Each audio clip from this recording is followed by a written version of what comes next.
दोस्तों ये मूवी और बहुत सारे मस्ट वॉच मूवीज और सीरीज सिर्फ नेटफ्लिक्स पर ही अवेलेबल है। मगर अनफॉर्चुनेटली नेटफ्लिक्स के अल्ट्रा एचडी अकाउंट आते हैं 800 रुपए में, वो भी सिर्फ एक महीने के लिए। जी नहीं, बिल्कुल नहीं।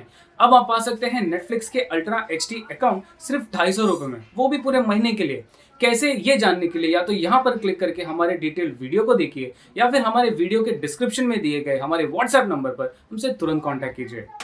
सब्सक्राइब कीजिए फिटफ्लिक्स को और बेल आइकन को दबाइए लेटेस्ट मूवी अपडेट सबसे पहले देखने के लिए।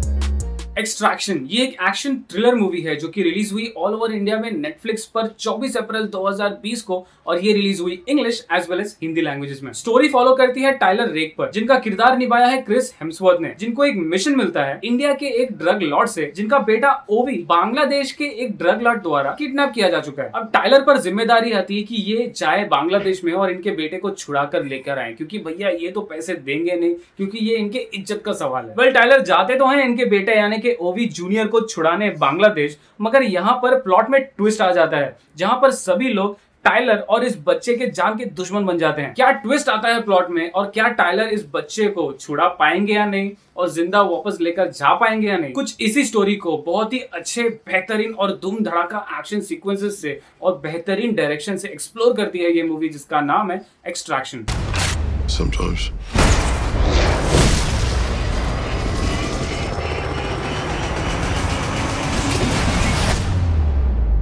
Sometimes I do other things.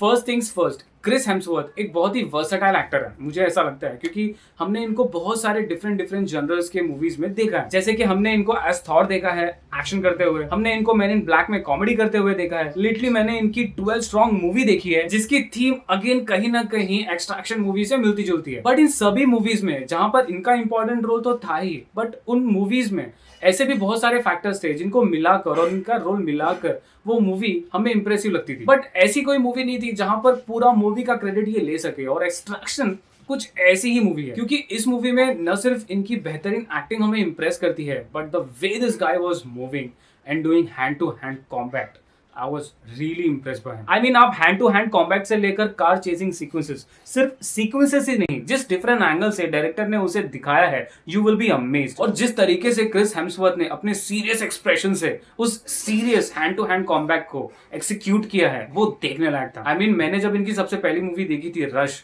उससे तो मैं इनका फैन बन ही गया था, but now I am a much bigger fan now. Chris के अलावा शायद रणदीप हुडा ही एक ऐसे इंसान या इंडियन थे जो कि आपको शॉक करते हैं। We see some amazing action moves of Randeep Hooda in this movie. I just wished कि रणदीप हुडा को लेकर थोड़े और हैंड टू हैंड कॉम्बैट होते क्रिस हेम्सवर्थ के साथ में या किसी और के साथ में, तो और मजा आता। पंकज त्रिपाठी को हम बस कुछ मूवमेंट्स के लिए ही देखते हैं भैया, लेकिन जितने भी मूवमेंट्स के लिए आते हैं ना,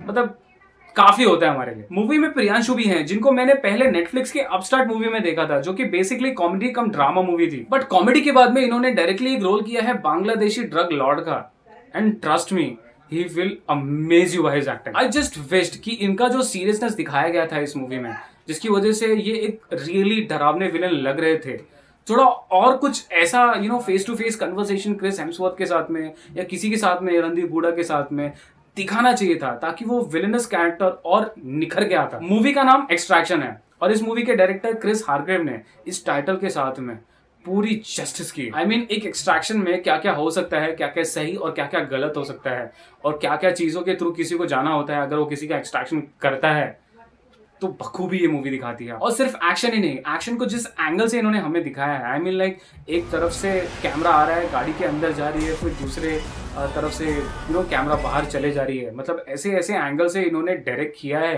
कि उस एंगल से देखने पर, उस इंप्रेसिव एक्शन को उस इंप्रेसिव एंगल से देखने पर अपना ही मजा आता है। आई मीन, इनके डायरेक्शन से मैं इतना इंप्रेस था कि मुझे सिकारियो डे ऑफ द सोल्डाडो मूवी की याद आ गई, जिसमें इसी तरह की बेहतरीन डायरेक्शन की गई थी। आई मीन, उस मूवी में गाड़ी के बीचों बीच में एक पूरा कैमरा सेटअप कर दिया था, ताकि रोटेट करके जो भी 4 लोग गाड़ी में बैठे हैं उनका हम एक क्लोज व्यू, एक डरा हुआ क्लोज व्यू देख सके। I mean like just imagine कि कितनी मेहनत लगी होगी उसमें। सो अगर आपने सिकारियो और सिकारियो की दूसरी पार्ट यानी कि सिकारियो डे ऑफ द सोल्डाडो अगर नहीं देखा है, तो प्लीज देखिए, एक मस्ट वॉच है। मूवी में 2-3 ऐसे सरप्राइज कर देने वाले मूवमेंट्स है, जैसे फॉर एग्जांपल क्रिस हेम्सवर्थ के सामने कुछ बचकांडे बच्चे आ जाते हैं और लड़ने के लिए, बेसिकली हाथों में गन वगैरह लेके, उस सीक्वेंस को जब वो चालू होने वाला था, मैं देखकर ऐसा सोच रहा था कि यार क्या क्रिस इनको मार देंगे, मतलब गोली से उड़ा देंगे। आई मीन लाइक ये तो बच्चे हैं यार। बट व्हाट कम्स नेक्स्ट ना, आई मीन लाइक मानना पड़ेगा, बिकॉज कुछ चीज़ें ऐसी होती हैं कि आप उस लाइन को क्रॉस करके वो सारी चीज़ें नहीं दिखा सकते। एंड बहुत ही बखूबी डायरेक्टर ने और स्क्रिप्ट राइटर ने सोचा था कि उस एक्शन सीक्वेंस को किस तरीके से एक्सिक्यूट करना है। You will love it because I love it. So ये भी एक अच्छा पॉइंट था मूवी का कि कुछ ना कुछ हटकर हमें इस मूवी ने दिखाया। मूवी में सिर्फ एक ही चीज मुझे वीक लगी और वो थी मूवी की story. I mean Chris basically contract basis पे काम करते हैं पैसों के लिए, यू नो ऐसे ऐसे सिचुएशंस में जाकर लोगों को छुड़ाना, उनको बाहर निकालना, उनकी जिंदगियां बचा लेना, इस बेसिस पे काम करते हैं। और जिस एजेंसी के लिए काम करते हैं वो एजेंसी एक बहुत ही स्टूपिड डिसीजन ले लेती है। इतनी बड़ी एजेंसी एक स्टूपिड डिसीजन ले, ये थोड़ा बचाना मुश्किल होता है। प्लस इसके अलावा एक दो सीन्स और भी हैं मूवी में जिसे देखना थोड़ा अटपटा लगता है, जिसे बचाना थोड़ा मुश्किल है। स्पॉइलर की वजह से नहीं बता सकता, बट आप जब मूवी देखेंगे तो आप समझ जाएंगे। बट स्टिल ये वीक पॉइंट होने के बावजूद भी बेहतरीन एक्शन और बेहतरीन डायरेक्शन की वजह से हम 1 मिनट के लिए भूल जाते हैं कि ये थोड़े नेगेटिव पॉइंट्स थे मूवी में। ओवरऑल कहूं दोस्तों तो अगर आपको एक्शन बेहतरीन एक्शन कम डायरेक्शन मूवी देखनी है तो ये मूवी आपके लिए। तो दोस्तों इन सारी चीजों को ध्यान में रखते हुए मैं इस मूवी को रेट करूंगा 8 आउट ऑफ 10। तो दोस्तों ये था हमारा रिव्यू नेटफ्लिक्स की मूवी एक्सट्रैक्शन का, जिसके लिए कल रात से ही सब पागल थे, मुझे रिक्वेस्ट आ रहे थे कि भैया मूवी आई क्यों नहीं आई। नेटफ्लिक्स की मूवी इंडियन स्टैंडर्ड टाइम के हिसाब से 1:30 बजे आती है और नॉर्मली थोड़ा अभी टाइम स्विच हो गया है। 12 बजे से लेकर 1:30 बजे, दोपहर के 12 बजे से लेकर 1:30 बजे के बीच में ही कोई मूवी इंडियन स्टैंडर्ड टाइम में इंडिया में रिलीज होती है। रात को 12 बजे रिलीज नहीं होती है, जस्ट फॉर योर इन्फॉर्मेशन। सो दोस्तों अगर आपको हमारे ऐसे movie reviews, series reviews, Netflix, Hotstar, Amazon prime membership offers अगर पसंद आते हैं और ऐसे ही ऑफर्स के लिए अगर आप अपडेटेड रहना चाहते हैं तो प्लीज हमारे चैनल को सब्सक्राइब करना ना भूले और हाँ बेल आइकन दबाना बिल्कुल ना भूले। अंत तक वीडियो देखने के लिए धन्यवाद। You all have a fantastic day.